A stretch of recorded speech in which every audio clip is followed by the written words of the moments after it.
ಒಮ್ಮೆ ಭರವಸೆ ಬಂದರೆ ಏನು ಬೇಕಾದರೂ ಸಾಧಿಸ್ಬೋದು. ಹಾಯ್ ಹಲೋ ಫ್ರೆಂಡ್ಸ್, ನಾನು ನಿಮ್ಮ ಲಕ್ಷ್ಮಿ ಅರುಣ್. ನಮ್ಗೆ ಈ ಊರಿಗೆ ಬಂದಮೇಲೆ ಸಂತೆ ಅಂತೂ ತುಂಬಾ ಫೇವ್ರೇಟ್ ಆಗಿಬಿಟ್ಟಿದೆ. ಫಾರ್ಮರ್ಸು ಫ್ರೆಶ್ ಆಗಿ ತರೋ ಅಂಥ ತರಕಾರಿ ಹಣ್ಣು ತೊಗೊಂಡು ಬಂದರೆ ಎಷ್ಟು ಖುಷಿ ಆಗುತ್ತೆ. ಸೀರಿಯಸ್ಲಿ ಇದನ್ನೆಲ್ಲ ನಾನು ಫಸ್ಟು ಅನುಭವಿಸೇ ಇರಲಿಲ್ಲ. ಫ್ರೆಶ್ ಆಗಿರೋವಂಥ ಲಿಚ್ಚಿ ತಂದು ಮನೇಲಿರೋರೆಲ್ಲ ಎಂಜಾಯ್ ಮಾಡಿದ್ವಿ. ನಮ್ಮ ಸಬ್ಸ್ಕ್ರೈಬರ್ ಒಬ್ಬರು ಲಿವರ್ ಫ್ರೈ ರೆಸಿಪಿ ಕೇಳಿದರು. ಹೇಗೆ ಮಾಡೋದು ನೋಡೋಣ ಬನ್ನಿ. ಒಂದು ಕಡಾಯಲ್ಲಿ ಎಣ್ಣೆ ಹಾಕ್ಕೊಂಡು ಅದು ಬಿಸಿ ಆದಮೇಲೆ ಸ್ವಲ್ಪ ಸಾಸಿವೆ ಹಾಕಿ, ಸಾಸಿವೆ ಚಟಪಟ ಆದಮೇಲೆ ಈರುಳ್ಳಿ ಮತ್ತು ಹಸಿಮೆಣಸಿನ್ಕಾಯಿ ಹಾಕ್ಕೊಂಡು ಚೆನ್ನಾಗಿ ಬಾಡಿಸ್ಕೊಳ್ಬೇಕು. ಮನೆಯಲ್ಲೇ ಮಾಡಿರುವಂಥ home made ginger garlic paste ಹಾಕ್ಕೊಂಡು ಚೆನ್ನಾಗಿ ಬಾಡಿಸ್ಕೊಳ್ಬೇಕು. ಜಿಂಜರ್ ಗಾರ್ಲಿಕ್ ಪೇಸ್ಟ್ಗೆ ಸ್ಮೆಲ್ ಹೋದ್ಮೇಲೆ ಈ ರೀತಿಯಾಗಿ ನೀಟಾಗಿ ತೊಳೆದಿಟ್ಕೊಂಡಿರೋವಂಥ ಚಿಕನ್ ಲಿವರ್ನ ಹಾಕ್ಕೊಂಡು ಅರ್ಧ ಚಮಚ ಅರಿಶಿನ ಪುಡಿ, ರುಚಿಗೆ ತಕ್ಕಷ್ಟು ಉಪ್ಪು ಹಾಕ್ಕೊಂಡು ಚೆನ್ನಾಗಿ ಫ್ರೈ ಮಾಡ್ಕೊಳ್ಬೇಕು.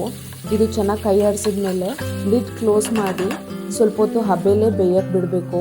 ಒಂದು 5 to 6 ಮಿನಿಟ್ಸ್ ಆದರೆ ಸಾಕು. ಇದು ಚೆನ್ನಾಗಿ ಬಾಯ್ಲ್ ಆಗಿಬಿಡುತ್ತೆ. ಆಗಾಗ ಮಧ್ಯ ತೆಗೆದು ಕೈ ಆಡಿಸ್ಕೊಡ್ಬೇಕು, ಇಲ್ಲಾಂದರೆ ತಳ ಹಿಡಿದ್ಬಿಡುತ್ತೆ. ಇನ್ನು ಕೊನೆಗೆ ಪೆಪ್ಪರು ಮತ್ತು ಜೀರಿಗೆ ಎರಡನ್ನೂ ಹುರ್ಕೊಂಡು ಪುಡಿ ಮಾಡಿರೋ ಅಂಥ ಪೌಡರ್ನ ನಾನು ಹಾಕ್ಕೊಂಡು ಕೊತ್ತಂಬರಿ ಸೊಪ್ಪನ್ನ ಹಾಕ್ಕೊಂಡ್ರೆ ಆಯಿತು. ಲಿವರ್ ಫ್ರೈ ಸಖತ್ ಟೇಸ್ಟಿಯಾಗಿ ರೆಡಿ ಆಗಿಬಿಡುತ್ತೆ. ಇನ್ನು ನಾನು ತಪ್ಪಾಗಿ ಮಿಕ್ಸಿ ಡೆಲಿವರಿನ ಮನೆ ಅಡ್ರೆಸ್ಸಿಗೆ ಬಿಟ್ಟು ಆಫೀಸ್ ಅಡ್ರೆಸ್ಸಿಗೆ ಪೋಸ್ಟ್ ಮಾಡ್ಕೊಂಡಿದ್ದಕ್ಕೆ ಇವತ್ತು ನಾನು ಓರ್ಲಲ್ಲೇ ಮಸಾಲೆ ರುಬ್ಬೋ ಅಂತ ಪನಿಷ್ಮೆಂಟ್ ಸಿಕ್ತು.